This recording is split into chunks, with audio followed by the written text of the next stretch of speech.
크립토 시장의 하루를 정리해보고 내일의 전략을 세워보는 시간. 안녕하세요. 내일의 코인 진행의 권지영입니다. 우리 암호화폐 시장은 24시간 동안 굴러가지만 우리는 밤낮을 겪으면서 새로운 하루하루를 보내죠. 하루를 마무리하는 평일 저녁 7시 내일의 코인과 함께 하시면서 오늘 있었던 이슈들 그리고 내일에 대한 전략까지 살펴가 보시기 바랍니다. 그럼 내일의 코인에서 만나볼 수 있는 내용들 미리 보기 통해서 하나씩 간략하게 만나보도록 하겠습니다. 자, 먼저 시장 참여자들은 시장에 대해서 어떤 얘기를 하는지 그리고 영향을 주는 이슈들은 어떤 게 있는지 오늘의 이슈 앤 트윗을 만나보면서 관련 코인 공략법까지 살펴보도록 하겠습니다. 그리고 시장을 조금 더 현명하게 들여다볼 수 있게 도와줄 전문가님의 코인 클래스 교육까지 준비되어 있습니다. 시장을 대할 때 여러분이 참고하면 좋을 지표들부터 기초 개념 그리고 활용법까지 어렵게만 느껴지는 크립토 시장, 여러분이 코인 클래스를 통해서 더욱더 친해질 수 있는 계기 마련해뒀습니다. 그리고 가장 중요한 건 뭐니 해도 실전 교육이겠죠. 이 실전에 적용할 수 있는 히든 코인, 전문가님이 꼽으시는 지금 바로 공략해보기 좋은 히든 코인까지 만나보면서 이에 대한 자세한 전략까지 만나볼 예정입니다. 저희 방송 50분까지 진행될 예정이니까요. 50분 끝까지 함께 하시면서 이 모든 내용들 자세하게 얻어가 보시기 바랍니다. 자, 그럼 실시간 시장 분위기는 어떤지도 확인을 해보도록 하겠습니다. 전일 이 시간 대비해서 우리 코인들 힘있게 올라가는 모습이 나타나고 있습니다. 지금 아침까지만 해도 이런 모습이 아니었는데 굉장히 다른 모습을 보여주고 있죠. 비트코인 같은 경우에는 3.39% 상승하면서 85,000달러 가까이 올라가고 있는 모습입니다. 이더리움은 조금 더 상승폭이 큽니다. 5% 넘게 올라가면서 2,000달러 밑으로 내려왔지만 다시 한번 성큼성큼 다가가는 모습이 나타나고 있죠. 2,000달러를 다시 한번 지지라인으로 삼고 위로 급등할 수 있을지 한번 지켜봐야 될 것 같습니다.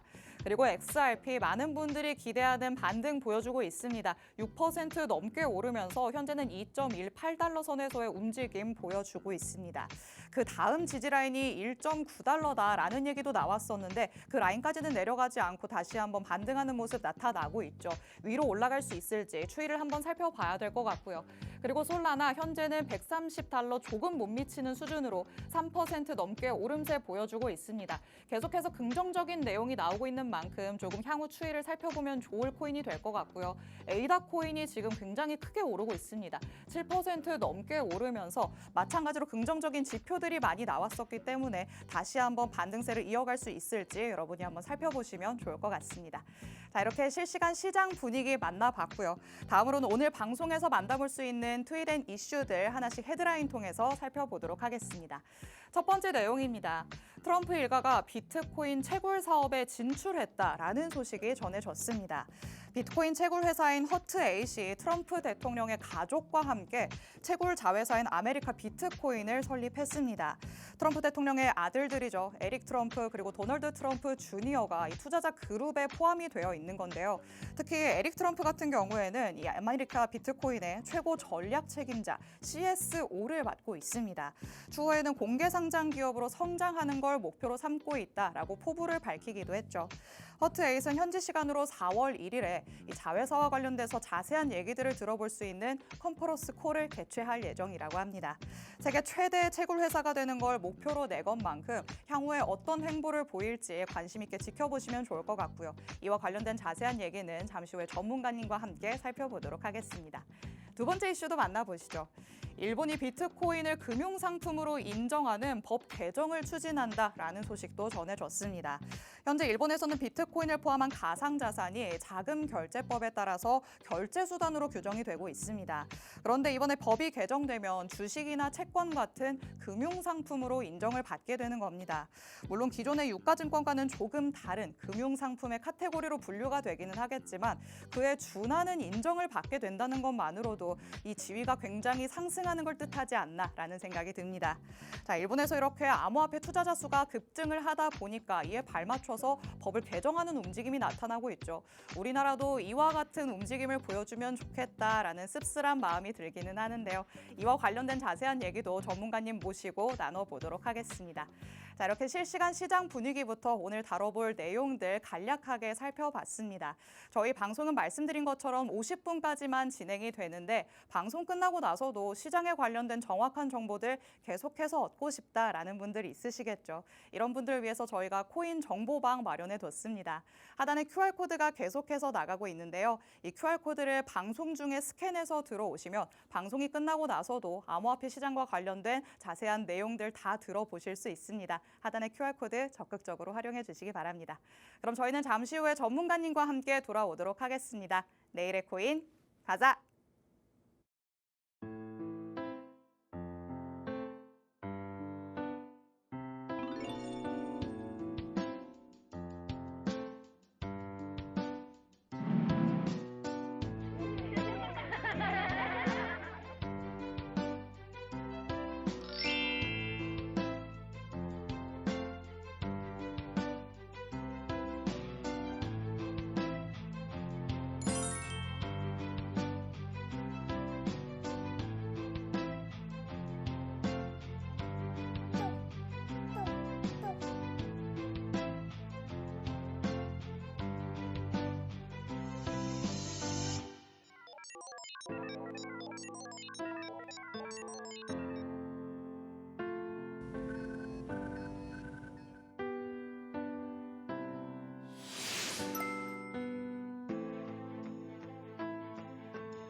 내일의 코인 본격적으로 출발해 보도록 하겠습니다. 오늘부터 저와 함께할 전문가님 바로 모셔보도록 할 텐데요. 안나쌤 나와주셨습니다. 전문가님 어서 오세요. 안녕하세요. 시청자분들께 인사부터 부탁드릴까요? 네, 처음 인사드립니다. 코인 시장 요점 정리 제가 도와드릴게요. 여러분의 코인 과외 선생님 안나쌤입니다. 오늘 이렇게 처음 인사를 드리게 됐는데요. 앵커님, 네. 제가 왜 안나쌤인지 혹시 알고 계시나요? 글쎄요. 그냥 영어 이름이시지 않을까라는 생각을 했었는데 특별한 이유가 있었을까요? 그럼요. 제가 수익이 안 나서 안나쌤이에요. 아니, 전문가님이신데 수익이 안 나셔서 이게 말이 되는 말인가요? 오늘 만우절이잖아요. 아, 그렇죠. 제가 거짓말 한번 쳐봤습니다. 마침 또 첫 방송이 만우절이었네요. 네, 맞습니다. 사실은 여러분께서 수익이 안 나실 때 코인 시장 어떻게 공부를 해야 하지? 하고 고민이 되실 때 저를 떠올려 주셨으면 좋겠다라고 생각을 해서 제가 안나쌤이라고 이름을 지어봤습니다. 네, 첫 방송에 아주 유쾌하게 이름의 어원부터 말씀을 해주셨습니다. 시장이 어려워서 수익이 안 난다라고 생각하시는 분들 많으시겠죠. 하지만 앞으로 안나쌤과 함께 하시면 이렇게 어려운 시장 안에서도 수익이 안 날 수가 없는 전략들 여러분이 꼼꼼하게 받아가실 수 있습니다. 방송을 통해서 전문가님은 어떤 전략들을 보여주실지 다 확인을 해보시고요. 하단에 QR코드 스캔해서 들어오셔서 방송 끝난 다음에도 우리 안나쌤의 전략들 24시간 동안 받아보시기 바랍니다. 자, 그러면 첫 번째 오늘의 트위든 이슈부터 열어보도록 하겠습니다. 먼저 안나쌤의 그 X 도대체 뭐야 시간 만나보도록 하시죠. 자, 이렇게 얘기를 하면 X 욕인가 라는 생각이 들기도 하고요. 이 X는 도대체 뭔가 좀 생소하시는 분들도 많으실 것 같은데 여기서는 우리가 어떤 내용들 살펴볼 수 있을까요? 네, 제가 이 코너를 사실 준비한 이유는요. 여러분께서 주식 투자를 한다고 하면은 공시도 찾아보고 또 재무제표도 살펴보고 여러 가지 이슈들까지 체크를 해보실 텐데 코인 투자할 때 어떤 것들을 살펴보시나요? 라고 제가 시청자 여러분들께 질문을 드리고 싶습니다. 저는 코인을 하시는 분들이라면 구 트위터인 이 X를 좀 살펴봐야 한다라고 말씀을 드리고 싶어요. 대표적으로 일론 머스크가 있고 앤서니 폼플리아노, 비탈리 부테린 등의 인물들이 이 X를 통해서 암호화폐에 대한 자신의 견해를 밝히고 있습니다. 이 포스팅들이 투자자들의 심리나 아니면 코인의 가격에 영향을 크게 미칠 때들이 있어서 이 X를 살펴보셔야 한다라고 말씀을 드렸는데요. 그런데 이 X에 항상 또 코인에 관련된 이야기들만 나오는 건 아닙니다. 그렇기 때문에 중요한 포스팅들을 모두 팔로우하기가 힘드실 수가 있어요. 그래서 제가 그 X 도대체 뭐야? 라는 코너에서 앞으로 중요한 포스팅들 모아서 정리를 해드리고요. 이 포스팅들에 대한 설명까지 함께 해드리려고 합니다. 제가 가지고 온 첫 번째 트윗부터 살펴보도록 하겠습니다. 네, 첫 번째로 살펴볼 포스팅은 마이크로스트레이지의 회장인 마이클 세일러가 올린 글입니다. X를 통해서 22,000개가 넘는 비트코인을 추가적으로 매수했다라고 밝혔는데요. 매입 금액이 20억 달러. 앵커님, 20억 달러면 한화로 어느 정도인지 아시나요? 제가 이 세매는 조금 약하네요. 특히 돈을 셀 때 굉장히 당황스러운데 어느 정도일까요? 네. 크다라고만 느껴지거든요. 맞습니다. 하나로 2조 7천억 원에 달하는 규모를 최근에 비트코인에 이제 추가 매수를 했다라고 밝혔어요. 이 마이클 세일러라는 사람이 비트코인 최대 고래라고 표현을 해볼 수가 있거든요. 2020년부터 자신이 설립한 이 마이크로스트레이티지의 이 아이덴티티를 비트코인 매집사라고 전환을 했고요. 그 후로 꾸준히 비트코인을 사들이고 있습니다. 이번에 추가 매수로 마이크로스트레이티즈가 보유한 이 비트코인이 52만 8천 개, 평가의 기준으로는 480억 달러를 넘어서고 있는데 전 세계 기업들 중에서 가장 비트코인을 많이 보유하고 있습니다. 이 마이클 세일러가 비트코인을 꾸준히 사들이고 있었는데 이번에 추가 매수는 좀 의미가 있다라고 저는 생각을 했어요. 왜냐하면 비트코인이 최근에 좀 약세를 이어가고 있었는데 이러한 와중에 추가 매수를 했기 때문에 단순히 내가 지금 추가적으로 매수했다라는 발표를 넘어서서 비트코인의 중장기적인 강세장에 대한 확신 그리고 자신이 가지고 있는 생각에 대한 좀 자신감의 표현으로 해석을 해볼 수 있을 것 같습니다. 그렇다면 이 마이클 세일러의 트윗이 갖는 의미는 어떤 게 있을까요? 일단 기관 차원에서 이 매수세가 여전히 존재한다는 근거가 되고 있습니다. 최근에 ETF 승인 이후에 상승세가 이제 다소 조정 국면에 접어든 상황에서 세일러의 대규 매수가 이 기관도 여전히 비트코인을 사고 있다라는 강력한 메시지를 남기고 있고요. 또 비트코인이 디지털 금으로서의 포지셔닝을 더 견고하게 할 수 있을 것 같습니다. 이전에도 이 마이클 세일러가 밝혔듯이 마이크로스트레이티지의 이 비트코인 보유 전략이 단기 수익이 아니라 인플레이션 해지, 장기 가치 저장에 초점을 맞추고 있는데요. 실질적으로 이 마이클 세일러가 비트코인을 기업의 금고 자산, 그러니까 디지털 금으로 삼고 있다는 의미이기도 합니다. 또 투자 심리에도 영향을 미치겠죠. 이 세일러의 행보가 단순한 트레이딩이 아닌 기업 차원의 이 장기적인 투자라는 점에서 비트코인에 대한 신뢰도를 높이고 가격 방어 심리를 강화하는 데도 긍정적인 작용을 할 수 있을 것 같다고 생각을 했습니다. 요약을 해보자면 마이클 세일러의 이번 매수는 단순한 고래 움직임을 넘어서 비트코인에 대한 신뢰성 그리고 장기적 가치에 대한 확신이라고도 볼 수 있을 것 같습니다. 이렇게 첫 번째 트윗 살펴봤고요. 두 번째 트윗 바로 이어서 보도록 하겠습니다. 다음 트윗은 암호화폐 애널리스트면서 세계적으로 영향력이 있는 코인 인플루언서 퀸텐 프랑스와의 트윗을 제가 가지고 왔는데요.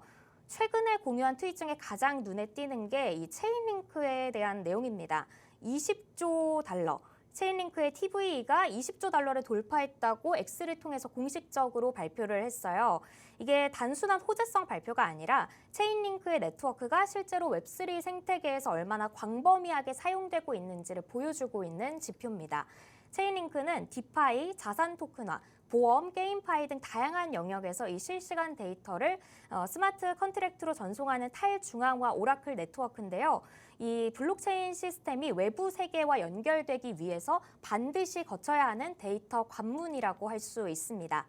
퀸텐 프랑스와는 이전에도 이런 한 장의 이미지를 공유하면서 이 비트코인 그리고 이더리움, 체인링크를 디지털 자산의 삼위일체다라고 명명을 하기도 했어요. 비트코인이 디지털 금이고 이더리움이 글로벌 컴퓨터라면 이 체인링크가 블록체인을 위한 인터넷이다라고 이야기를 한 건데요. 이런 표현이 각 자산이 가지고 있는 고유한 기능들 그리고 시장에서의 역할을 간결하면서도 상징적으로 설명하고 있어서 이 커뮤니티는 물론이고 이 업계에서도 많은 공감을 불러일으키기도 했습니다. 그렇다면 이번 포스팅이 가지는 의미는 뭘까요? 일단 첫 번째로 체인링크가 단순한 오라클 프로젝트를 넘어서 이 블록체인 기반의 금융 인프라의 핵심 자산으로 자리를 잡고 있다는 겁니다. 또 디지털 자산이 투기에서 실사용 기반 가치로 옮겨가고 있는 상황에서 이 TV 20조 달러 돌파가 체인링크의 펀더멘탈을 강화하는 근거가 될 수 있을 것 같습니다. 또 기관 투자자와 전통적인 이 금융이 블록체인에 본격적으로 진입할 때 이런 신뢰성 있는 데이터 레이어의 중요성이 더 커질 수밖에 없는데요. 다시 한번 이번 트윗을 정리해보자면 체인링크는 단순한 알트코인을 넘어서 실사용 자산으로 성장을 하고 있고 이번 TV 20조 달러 돌파가 굉장히 의미 있는 결과물이라는 것입니다. 이렇게 요약해 보면서 체인링크 차트도 한번 같이 살펴보도록 하겠습니다. 체인링크 차트 저희가 함께 살펴보도록 할게요.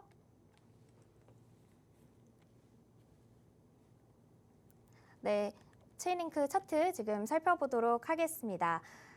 체인링크가 이 작년 말까지 지속된 급등 기간 이후에 급격한 조정을 받으면서 반등을 지속적으로 이제 시도를 했어요. 그렇지만 모멘텀이 부족해서 예전의 고가권 약간 아래로 하락세로 지금 접어든 모습이 보이시죠?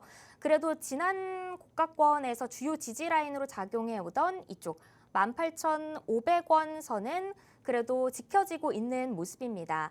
현재 상황에서 상방을 섣부르게 예상하기보다는 좀 대응의 관점에서 주요 지지 라인으로 삼고 있는 18,500원대 라인의 지지 여부를 계속해서 체크해 보시는 게 필요한데요. 이후의 시나리오 같은 경우에는 우리가 두 가지로 생각을 해볼 수 있을 것 같습니다. 현재는 바닥권 체크가 완전히 끝나지 않은 상황이에요. 그래서 급반등에 대한 가능성은 좀 낮다고 생각을 하고 있고 18,500원대 지지 라인을 만약에 강한 거래량이 동반되면서 하방 돌파를 한다? 그렇다면 한동안 하락 추세가 이어질 것으로 예상되기 때문에 보수적인 관점에서의 접근을 추천드리고요. 이제 현재 캔들의 파동 내에서 고가권과 저가권의 갭을 이제 좁히면서 수렴 구간을 일정 구간 다져간다면 이후에 거래량을 동반한 반등 시그널이 나올 때는 추세가 상방으로 완만하게 뻗어나갈 가능성이 높다고 판단이 됩니다. 그렇기 때문에 체인링크의 경우에는 현재는 단기적으로 접근하기보다는 관심 종목에 담아두시고 제가 말씀해드린 수렴 구간의 움직임을 지속적으로 체크해 보시는 것이 필요할 것 같습니다. 또 체인링크 외에는 체인링크와 관련된 코인으로는 체인링크의 오라클 서비스를 사용하고 있는 디파이 코인이죠. 이 에이브 그리고 신세틱스가 있으니까 이 부분도 함께 참고해 보시면 좋을 것 같습니다. 다음 트윗도 함께 이어서 살펴보도록 할게요. 다음은 솔라나와 관련된 포스팅을 제가 가지고 왔습니다. 온체인 데이터 분석가이자 암호화폐 주식 투자자인 알리가 쓴 포스팅인데요. 평소에 X를 통해서 이제 시장 인사이트 그리고 분석을 제공하고 있는 인물입니다. 솔라나 네트워크의 활성화 주소가 이제 1,100만 개를 돌파했다라는 글을 제시했는데요. 솔라나 블록체인의 채택률이 크게 증가했다는 것을 보여주는 그러한 중요한 지표입니다. 이 솔라나 네트워크의 주소 같은 경우에는 2024년도에 11월에 이쯤이겠죠. 1,850만 개로 정점을 찍은 이후에 2025년 2월까지 이 한 840만 개까지 감소를 했습니다. 그런데 현재 1,112만 개까지 올라왔다는 점에서 이러한 하락세를 반전시키는 의미 있는 회복으로 평가가 될 수 있을 것 같습니다. 이 솔라나 네트워크의 활성 주소수 증가와 같은 온체인 지표의 개선은 시장에 여러 가지 영향을 미칠 수가 있는데요. 먼저 네트워크 활성 주소수의 증가라는 것은 솔라나에 대한 이 사용자들의 신뢰와 관심이 회복되고 있다는 것을 나타내고 있습니다. 또 이 활성 사용자의 증가가 더 많은 개발자 그리고 프로젝트들이 솔라나 플랫폼에 참여하도록 유도를 해서 생태계의 성장을 촉진시킬 수도 있겠죠. 또 긍정적인 온체인 데이터 같은 경우에는 투자자들의 심리에도 영향을 미치기 때문에 솔라나 토큰의 수요 증가로도 이어질 수 있을 것 같습니다. 이렇게 솔라나에 대해서 알아봤기 때문에 또 솔라나 차트도 함께 살펴봐야겠죠. 솔라나 차트 함께 보도록 하겠습니다. 솔라나 역시 1월 19일에 이 전고점을 갱신한 이후에는 시장이 전체적으로 하락세로 돌아가면서 1분기에 비트코인 포함한 대부분의 메이저 코인들이 이제 쏟아져 내렸듯이 맥을 추지 못하고 있는 모습을 보여줬습니다. 그래도 이전에 주요 지지선으로 계속 체크가 되었던 이쪽이죠. 17만 원대 라인은 굳건하게 지켜주고 있는데요. 3월 이후 최근에 이 한 달간의 모습을 살펴보면 3월 2일에 거래량이 붙으면서 여기까지 올라온 모습 보이시죠? 이만큼 올라왔는데 바로 다음 날에 결국에는 또 그대로 상승폭을 반납하는 모습을 보였어요. 이 다음부터는 고점이 갑자기 또 낮아지면서 저점은 완만한 상승세를 보이는 전형적인 삼각수렴 패턴 형태를 보이고 있는데요. 시장의 심리가 아직은 한쪽으로 방향성이 나오지 않은 상태에서 주목할 만한 거래량이 크게 보이지는 않고 있는 상황입니다. 그렇기 때문에 시장에 투심이 다시 돌아오면서 수급이 돌아올 경우에는 긴 하방 수렴 기간을 거치면서 모멘텀을 축적한 만큼 강한 반등세를 보일 것으로 예상이 되는데요.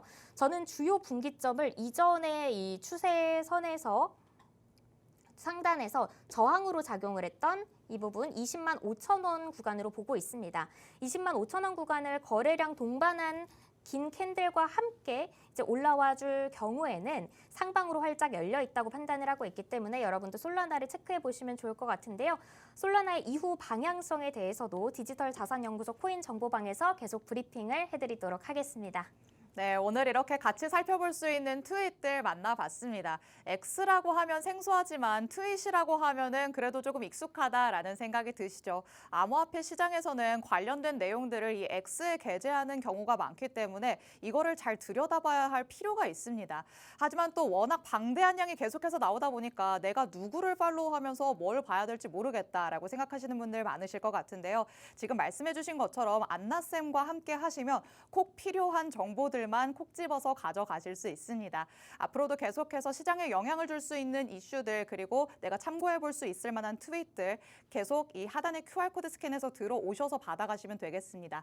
코인 정보방은 저희 방송 끝날 때까지만 열려 있을 예정입니다. 하단의 QR코드 저희 방송 끝나는 50분 전까지 스캔해서 들어오시고요.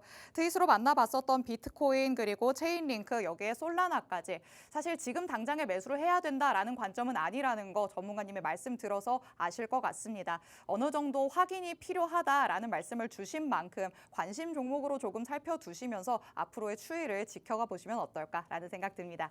이렇게 세 가지 트윗 만나봤으니까 이제는 시장에 영향을 준 이슈들도 만나봐야겠죠. 저희가 앞서서 헤드라인 통해서도 살펴봤다시피 두 가지 만나볼 예정입니다. 첫 번째 내용부터 살펴볼까요? 자, 트럼프 일가가 이제는 비트코인의 채굴 사업에 진출을 한다고 하죠. 네, 맞습니다. 트럼프 대통령의 아들인 에릭 트럼프 그리고 도널드 트럼프 주니어가 이 비트코인 채굴 사업에 본격적으로 뛰어든 건데요. 비트코인 채굴 플랫폼인 허트8과 손을 잡고 이 아메리칸 비트코인이라는 새로운 회사를 설립을 했어요. 네. 기존에 에릭 트럼프랑 도널드 트럼프가 운영하고 있던 회사가 있거든요. 이게 아메리칸 데이터 센터라는 회사였는데 이 회사가 허트8과 손을 잡으면서 아메리칸 데이터 센터를 아메리칸 비트코인으로 재런칭을 했다라고 보시면 돼요. 조금 더 몸집을 키웠다라고 보면 되는 걸까요? 네, 자신이 이제 그동안 하던 거에서 비트코인 채굴 사업까지 진출을 하는 회사로 재런칭을 한 거죠. 네. 허트8 같은 경우에는 6만 1,000개 규모의 비트코인 채굴 장비를 아메리카 비트코인에 이전을 하고 아메리카 비트코인의 지분 80%를 보유하게 됐고요. 나머지 지분 20%를 이 도널드 트럼프 대통령의 아들인 에릭 트럼프 그리고 도널드 트럼프 주니어가 보유를 하게 된 겁니다. 아메리칸 비트코인이 대규모 비트코인 채굴 그리고 전략적 비트코인 비축을 주요 목표로 하고 있는데요. 아메리칸 비트코인을 설립했다는 거는 이 트럼프 가문이 암호화폐 시장에 더욱 적극적으로 참여하겠다는 것을 보여주고 있어요. 사실 트럼프 가문이 이미 암호화폐 관련해서 사업들에 계속 진출을 하고 있었잖아요. 그렇죠. 네, 암호화폐 플랫폼인 월드 리버티 파이낸셜을 설립해서 자체 스테이블 코인, 이 자체 스테이블 코인인 USD1을 출시한다고 발표를 한 게 얼마 전이었고요. 그리고 세계 최대 암호화폐 거래소인 바이낸스에 미국 법인에 대한 지분 확보를 논의하고 있는 것으로도 알려졌죠. 이 스테이블 코인 사업에 직접 참여하는 것에 대해서 이해 충돌 논란이 시장에서 있기도 했거든요. 그런데 이제는 비트코인 채굴까지 굉장히 다각적으로 비트코인 사업에 뛰어드는 걸 보면은 그런 사실 이해충돌 논란에 대해서 신경을 쓰기보다는 앞으로 계속 암호화폐 사업을 점점 키워나갈 것이라는 생각이 듭니다. 오히려 목표가 조금 확실하기 때문에 내 갈 길 가겠다라는 걸로 해석을 하면 되겠네요. 더 나는 보여주겠다라고 볼 수도 있을 것 같아요. 네. 채굴 사업까지 운영하게 되면서 이 암호화폐 규제 완화에는 더욱 박차를 가할 것으로 보이고요. 트럼프 형제가 참여하게 되면서 관련 사업들에 대한 신뢰도가 아무래도 쌓일 거 아니에요. 그렇죠. 그러다 보니 이게 이제 기관 투자자들이 비트코인에 대한 접근성을 좀 높여줄 수 있을 것 같다는 점에서 의미가 있어서 제가 이 이슈를 가지고 와봤습니다. 좋습니다. 사실 트럼프 대통령이 계속해서 암호화폐와 관련된 긍정적인 행보를 보인다는 건 많은 투자자분들이 알고 있으시겠죠. 이와 관련해서 이제는 가족들까지도 이렇게나 연관성이 깊게 사업을 영위하고 있구나라는 걸 확인해 보시면 좋을 것 같고요. 이렇게 몸집이 조금 있는 일가가 움직이는 만큼 앞으로 긍정적인 영향들이 시장에 많이 퍼졌으면 좋겠다라는 생각 가져보도록 하겠습니다.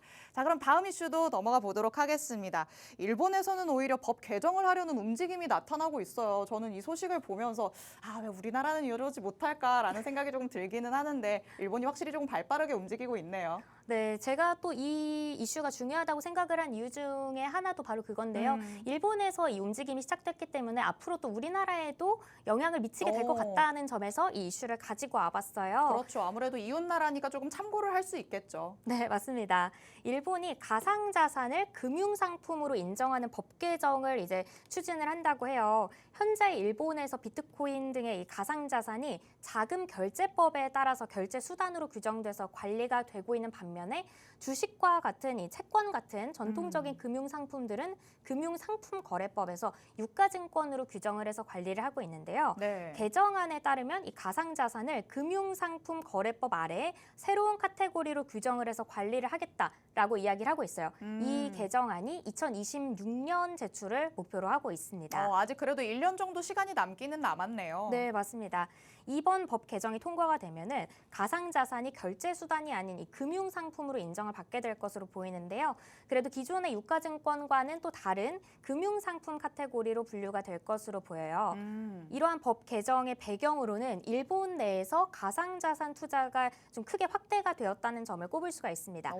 일본의 가상자산 거래 계좌 수가 올해 1월을 기준으로 약 734만 개에 달하는데 5년 전과 비교하면 무려 3.6배 이상 증가한 수치라고 해요. 가파르게 상승을 하고 있겠네요, 확실히. 네, 역시 아무래도 좀 투자자들이 늘면은 그에 따른 이쪽 방향으로의 법 개정들이 많이 나오기 마련이잖아요. 그쵸. 네, 그래서 2026년까지 이 법 개정을 추진하겠다라고 이야기를 했고요. 이번 법 개정의 핵심은 가상자산을 법적으로 유가증권처럼 다루자는 겁니다. 이렇게 되면 실물 비트코인 등으로 운영되는 ETF가 허용될 가능성이 또 커지는데요. 실제로 미국에서도 2024년 1월부터 이 비트코인을 운용하는 ETF가 승인돼서 이렇게 되면은 기관 투자자들이 또 자금을 ETF 그쵸. 쪽으로 넣게 되잖아요. 네. 기관 투자자들이 자금을 투자하다 보니까 결과적으로는 투자자 층도 크게 성장을 하기도 했습니다. 니케이 신문에서도 이 법 개정이 이제 된다면은 가상자산을 국민의 자산 형성에 도움이 되는 금융상품이라는 인식이 확대가 돼서 일본 내에서도 이 가상자산 ETF가 등장하는 계기가 될 수 있을 것 같다고 예상을 하기도 했어요. 또 일본 정부 같은 경우에는 이 세금 측면에서도 변화를 고려하고 있습니다. 세금에 대해서도 사실 우리나라에서도 말이 많았었잖아요. 코인 투자를 하는데 뭐 세금을 내야 된다, 아니다 이런 얘기들이 있었는데 좀 확실하게 규제를 마련하려는 모양이네요. 네, 맞아요. 투자자 보호를 위한 법적 정비라고 언급을 하면서 가상자산에 대한 과세 방침을 바꾸겠다고 밝혔어요. 현재는 가상자산 거래로 얻은 수익의 최대 55%의 세금을 이제 부과하고 있는데 와. 개정안을 통해서 가상자산으로 얻은 소득을 금융소득으로 간주하고 세금을 20%까지 낮출 예정이라고 합니다. 와, 이것만 들어도 그냥 일본에서는 나도 투자하고 싶다라는 생각 많이 들 것 같은데요. 네, 맞아요. 또 일본 금융청에서는 가상자산 거래소와 발행사에 대해서 또 투자자들에게 중요한 정보를 공개하도록 요구를 할 계획이라고 하는데요. 투자자 보호를 강화하고 시장의 투명성을 높이기 위한 조치여서 정보 공개 의무가 부과될 것으로 보여요. 그렇지만 해외 기업들도 많기 때문에 이 규제의 실효성을 어떻게 확보할지에 대한 그런 문제는 조금 남아있다고 볼 수 있겠죠. 일본의 가상자산 법 개정은 한국의 가상자산 시장과 투자 환경에 또 다양한 영향을 미치게 될 것으로 보입니다. 네. 특히나 세제 개편이나 규제 변화 등이 한국에도 반영될 가능성이 있어서 일본이 이 법 개정안을 성공적으로 이뤄낼지 우리가 함께 지켜볼 필요가 있을 것 같네요. 네, 좋습니다. 자, 말씀해 주신 것처럼 일본이 굉장히 또 가까운 나라기 때문에 여기에서 무언가의 변화가 생긴다면 우리나라도 조금 참고하면서 이에 발맞추지 않을까라는 기대감 가져볼 수 있을 것 같습니다. 이렇게 시장에 영향을 줄 수 있는 이슈들, 우리가 참고해 볼 만한 이슈들 같이 한번 살펴봤습니다. 저희가 방송에서는 두 가지로 추려서 만나보기는 했지만 방송 끝난 다음에도 이슈들은 계속해서 나오기 마련이겠죠. 많은 이슈들 중에 내가 어떤 거를 골라서 봐야 될지 모르겠다라고 하신다면 하단의 QR코드 스캔해서 코인 정보방으로 들어오시면 됩니다. 방송 끝난 다음에도 안나쌤이 꼼꼼하게 선별해서 여러분에게 이슈들 계속해서 제공해드릴 예정이니까요. 하단의 QR코드 적극적으로 활용해 주시기 바랍니다. 그럼 저희는 잠시 후에 코인 클래스로 다시 돌아오도록 하겠습니다.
네, 아직 크립토 시장과 조금 서먹서먹하신 분들, 이제 이 시장과 조금 더 친해질 수 있는 시간이죠. 코인 클래스 열어보도록 하겠습니다. 자, 오늘은 어떤 내용을 살펴볼 수 있을까요? 조금 직접 매매할 때 활용할 수 있는 방법을 준비해 오셨다고요? 네, 제가 수익을 어떻게 하면 낼 수 있을까 고민하고 또 공부하고 싶은 여러분들을 위해서 쉽고 재미있게 코인 공부를 도와드리려고 하는데요. 코인 시장의 기본적인 용어부터 차트 보는 방법까지 앞으로 알려드릴 예정이거든요. 오늘은 첫 수업이기 때문에 굉장히 기본 중에 기본인 여러분께서 알고 계셔야 할 호가창 보는 방법을 제가 준비를 해봤습니다. 좋습니다. 네. 아니 사실 코인 투자 시작해야지라고 맘먹으신 분들은 많으신데 이게 귀동냥으로만 듣다 보니까 어떻게 해야 될지 모르겠다 생각하시는 분들 많으실 것 같아요. 네, 맞아요. 제가 특히나 첫 수업으로 호가창 보는 방법을 준비하는 이유가 네. 코인을 이제 매매하실 때 업비트 사이트를 많이 이용하실 것 같은데 맞아요. 사이트에 들어가 보면은 뭐 숫자도 많고 차트도 있는데 이 밑에 호가창이라는 게 있는데 이 호가창을 보고 계시는 이 시청자분들이 많지 계신가? 않으실 것 라는 같은데요. 생각이 들어서 좀 기본적이지만 호가창 보는 방법을 오늘은 업비트 사이트를 통해서 소개를 해드리려고 합니다. 듣기만 해도 벌써 유익하다라는 생각 듭니다. 하나씩 열어볼까요? 네, 이제 업비트 사이트에 들어가 볼게요.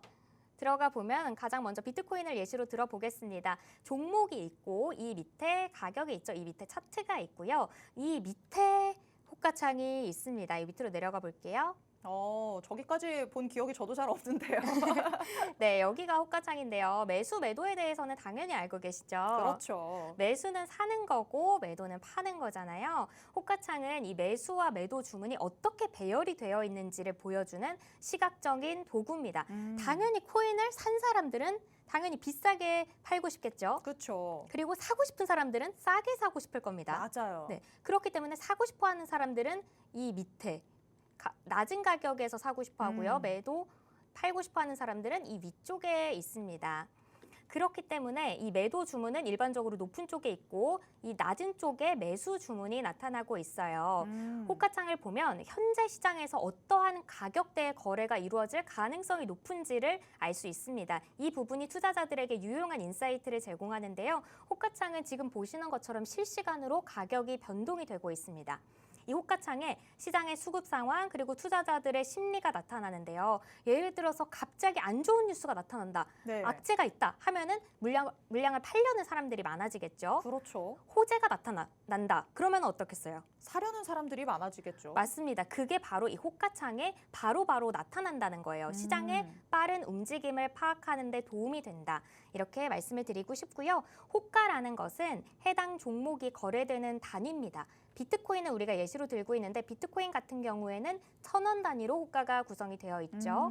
네, 이 검은색 테두리가 지금 왔다 갔다 하는 게 보이시나요? 네. 네, 검은색 테두리는 가장 최근에 거래가 체결된 현재가라고 볼 수 있어요. 실시간으로 그래서 지금 저 가격에서 거래가 이루어지고 있는 거죠? 네, 맞습니다. 그렇다면 이 밑에 있는 0.뭐뭐뭐라는 작은 숫자들은 뭘까요?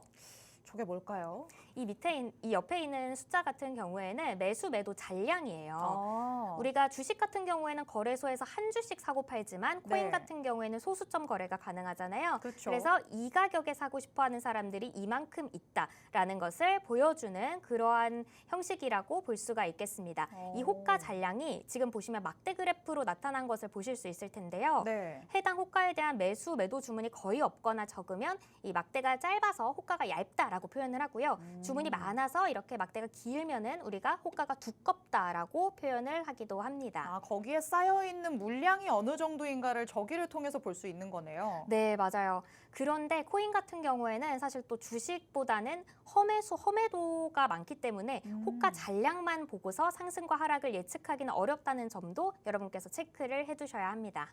주식을 하시는 분들은 사실 호가창 저거 누가 못 봐라고 생각하실 수도 있으실 것 같지만 옆에 또 저렇게 소수점으로 되어 있다 보니까 이거 주식이랑 조금 다른데 뭐가 다른 개념인가라고 생각하시는 분들도 있으실 것 같아요. 그냥 단순하게 비트코인은 조금 소수점으로 거래가 되기도 하니까 이렇게 표시가 된다는 점 참고를 하시면 좋을 것 같습니다. 네, 맞습니다. 이 호가창은 어떠한 방향으로 가격이 움직일지를 예측을 하는 데 도움이 되기도 하는데요. 아까 말씀드렸다시피 매수 주문이 많이 몰려있는 경우에는 해당 자산의 가격 상승 가능성이 높아지겠죠. 그래서 적절한 타이밍에 진입을 하면 더 유리한 거래 거래 조건을 확보할 수가 있고요. 반대로 강력한 매도 압력이 나타난다면 손실을 최소화하기 위해서 신속히 대응을 해야 할 필요가 있습니다.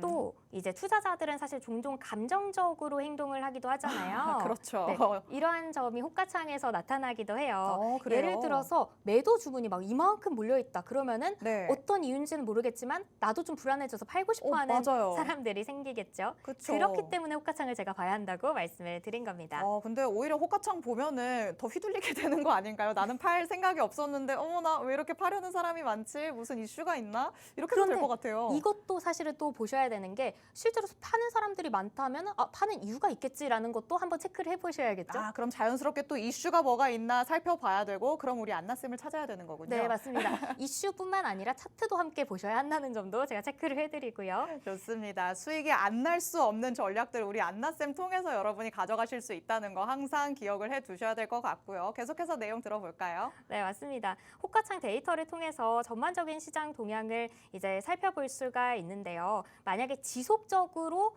이제 매수량이 높다, 지속적으로 높다라면은 시장이 상승세다라는 것을 의미하는 거고요. 지속적으로 매도가 높다라면은 이제 시장이 좀 하락세에 접어들었다라고 판단을 해볼 수도 있겠습니다.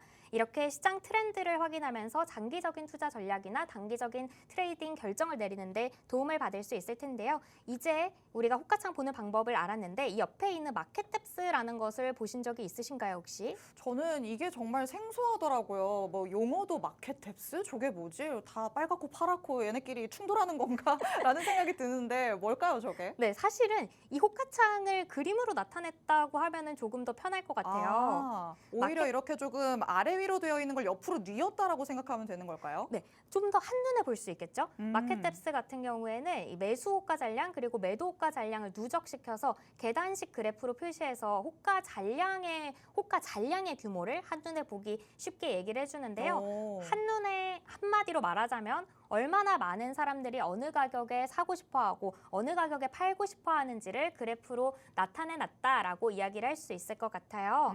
이 좌측에 보이는 이 빨간색 벽이 매수 호가 누적 잔량이고요. 네. 오른쪽에 보이는 파란색 이제 이 그래프가 매도 호가 누적 잔량이에요. 그래서 우리가 이쪽에 있는 빨간색을 매수 벽이라고 하고 네. 오른쪽에 보이는 파란색을 매도 벽이라고 부릅니다. 그럼 벽이 두터울수록 여기에 지금 힘이 더 세다라고 볼 수 있겠네요. 네, 맞습니다. 이 좌측에 있는 빨간색 계단 그래프가 현재 매수 호가 잔량을 누적식으로 쌓아둔 매수 호가의 누적 잔량이어서 이제 매수 벽이라고 하는 거고요. 이 오른쪽에 있는 파란색 그래프가 매도 호가 잔량을 누적식으로 쌓아둔 거여서 이제 매도 벽이죠. 마켓탭스가 이제 의미하는 거는 다시 한번 설명을 해드리자면 이 정도 가격에 사고자 하는 사람이 이만큼 모여 있다라는 뜻이고 이 정도 가격에 사겠다는 사람이 이만큼 몰려 있다. 이렇게 보니까 조금 더 한눈에 이해가 되시죠? 그렇네요. 근데 지금으로만 본다면 그럼 벽이 두꺼운 쪽이 어디일까를 항상 살펴봐야 될 것 같은데 조금 마음이 아프게도 오른쪽의 벽이 더 굳건해 보이네요. 네, 우리가 이 마켓탭스를 봐야 하는 이유는 매수벽이 크다는 거는 현재가 아래에서 사고 싶은 사람들이 많다. 매수벽이 크다는 것은 그렇다면 하방 지지가 강하다. 그렇다면 가격이 쉽게 떨어지지 않을 가능성이 있다라는 의미도 담겨 있는 거고요. 네. 매도벽이 만약에 크다라면은 현재가 위에서 팔고 싶은 사람이 많다. 이거를 다른 말로 저항이 두텁다. 상승이 막힐 수 있다라고 해석을 해볼 수도 있을 것 같습니다.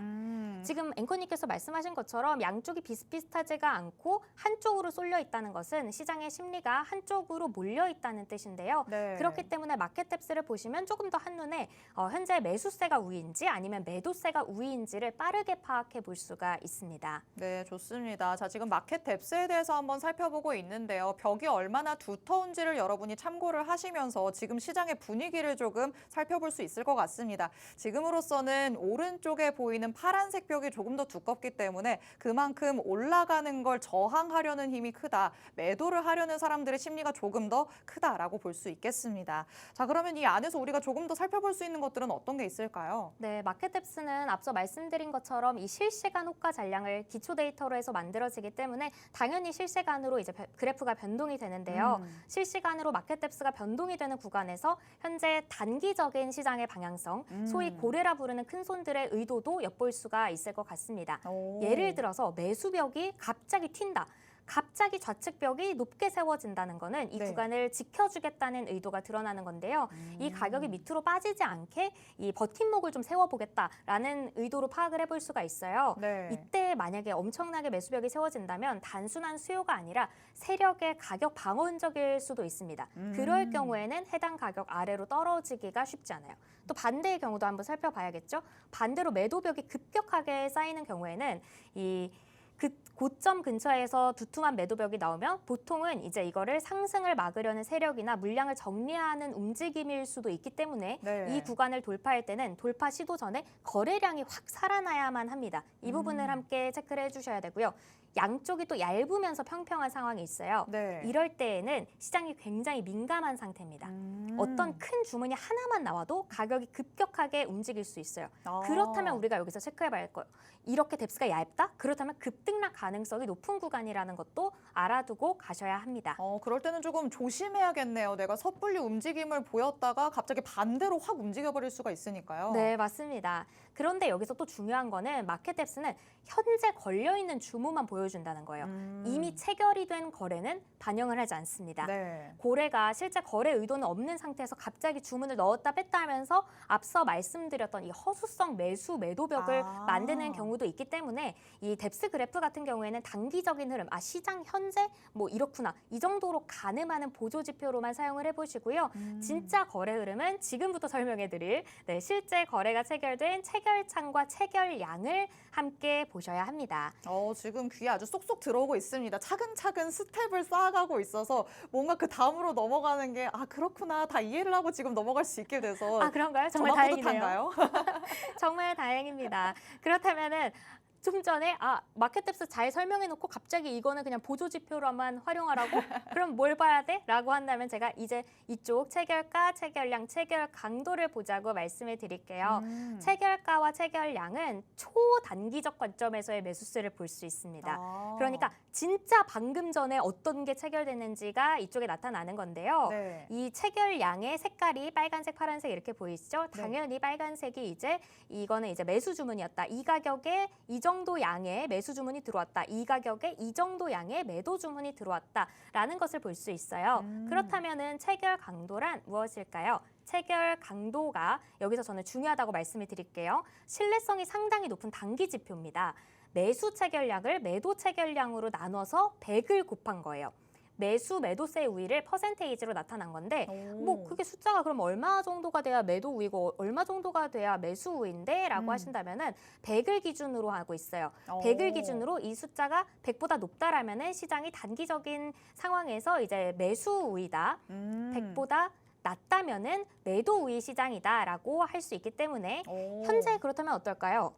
현재는 제가 눈이 안 좋아서 안 보이네요. 현재 어떻게 나오고 있을까요? 83%입니다. 그러면 조금 매도 압력이 크다라고 해석을 할 수 있겠네요. 네, 맞습니다. 그리고 체결 강도가 100일 때는 매수 매도세가 팽팽한 상황이다라고 보실 수 있어서 단기 매매를 할 때에는 허수성 주문에 속을 수 있는 호가 잔량보다는 거래량에 반영되는 조건값을 기초 데이터로 하고 있는 체결 강도가 조금 더 신뢰성이 높은 지표가 될 수 있을 것 같습니다. 네, 좋습니다. 이렇게 코인 클래스 통해서 호가창 보는 법부터 마켓 뎁스 그리고 체결 강도까지 만나봤습니다. 사실 이런 것들을 다 생각하지 않으면서 그냥 내가 원하는 가격에 사고 팔고만 하시는 분들 많으실 것 같은데요. 이런 보조 지표들 같은 경우에도 충분히 활용을 하시면 보다 더 확실하게 여러분이 움직임을 가져가실 수 있지 않을까라는 생각이 듭니다. 자, 이렇게 기초적인 내용도 만나봤으니까 더욱더 중요한 실전으로 들어가 봐야겠죠. 그렇다면 우리 안나쌤은 지금 시장 안에서 어떤 코인에 조금 더 관심을 두고 있으실지, 그리고 우리가 같이 공략해보기 좋은 코인은 어떤 게 있을지 관심 코인부터 히든 코인까지 만나보도록 하겠습니다. 자, 일단 관심 코인들부터 만나볼까요? 네, 제가 관심 코인 두 가지를 일단 가지고 와봤는데요. 네. 첫 번째 관심 코인 바로 차트와 함께 살펴보도록 하겠습니다.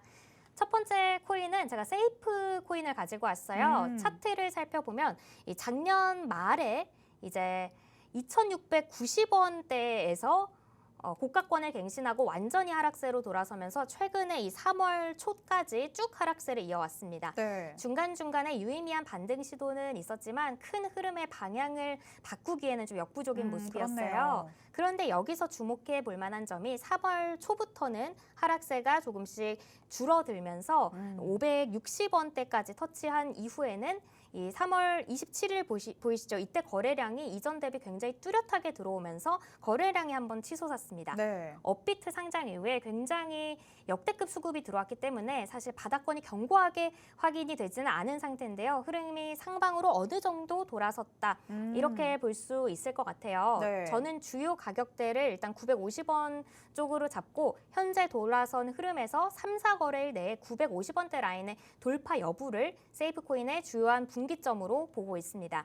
직전 거래량에는 못 미치겠지만 현재 살아난 수급에서 유의미한 거래량을 동반한 채 3, 4거래일 내에 950원대 라인을 돌파를 한다면 상방으로의 흐름이 굉장히 긍정적으로 볼 수 있을 거라고 생각을 하거든요. 네. 그래서 현재 관심 종목에 담아주시고 좀 체크를 해보시면 좋을 것 같다는 점에서 이 첫 번째 코인을 관심 종목으로 가지고 와봤습니다. 그리고 두 번째도 한번 바로 살펴볼까요? 네, 두 번째 코인도 바로 살펴보도록 하겠습니다. 역시나 차트와 함께 살펴보도록 할게요. 두 번째 코인은 세이브 코인입니다.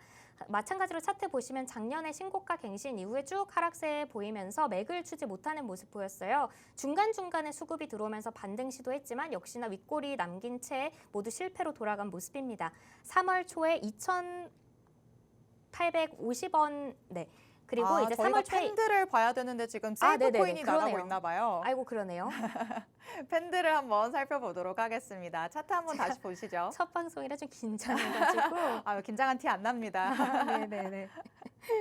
네, 두 번째 관심 코인 팬들 만나보려고 합니다. 세이프에 대해서 일단 한번 살펴봤는데요.